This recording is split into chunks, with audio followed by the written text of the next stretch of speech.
אני רוצה להציג בפניכם את אחד ממושבי הבטיחות המובילים בעולם. ברייטקס, טכנולוגיית קליק-טאי. מה בעצם מייחד אותו מבין כל שאר הכיסאות האחרים? הכיסא מגיע עם טכנולוגיית קליק-טאי, בעצם הנעילה של הקליק-טאי שעוד מעט נדבר עליה.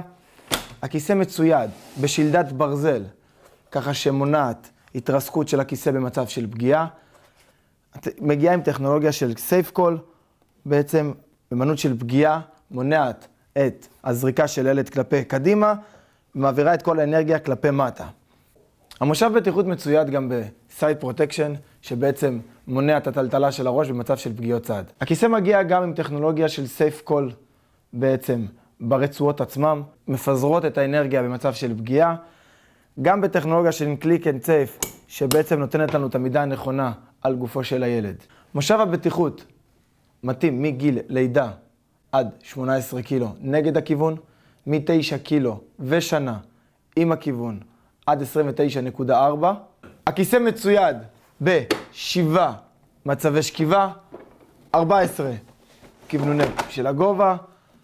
הגובה המקסימלי הוא 124.5 סנטימטר. מושב הבטיחות מצויד במד זווית, ככה שנוכל לתת את הזווית הנכונה, גיל שנה, חצי שנה. אני רוצה להראות לכם עד כמה הקשירה בקליק-טאי היא בעצם פשוטה מאוד. יש לנו פה חצי סיבוב עם כיוון השעון. פתחנו את המכסה של הכיסא. קל מאוד לזהות. עם הכיוון יש לנו בעצם מסלול ירוק, נגד הכיוון יש לנו מסלול כחול.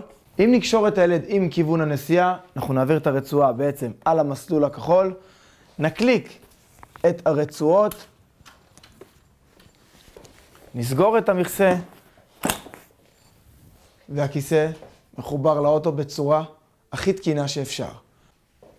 היתרון שיש בכיסא בעצם קליק-טאי, הוא שהטעויות שאנחנו יכולים לעשות הם אפס. אין מצב לטעויות בכיסא. לעומת זאת, בכל שאר הכיסאות, לפי המחקרים האחרונים, בין 74 ל-90%, יש טעויות התקנה וטעויות חמורות.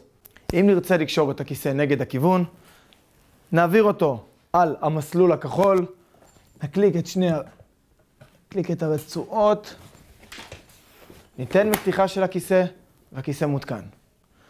היתרון של הכיסא ברייטקס, שהוא מגיל 0 עד 18 קילו.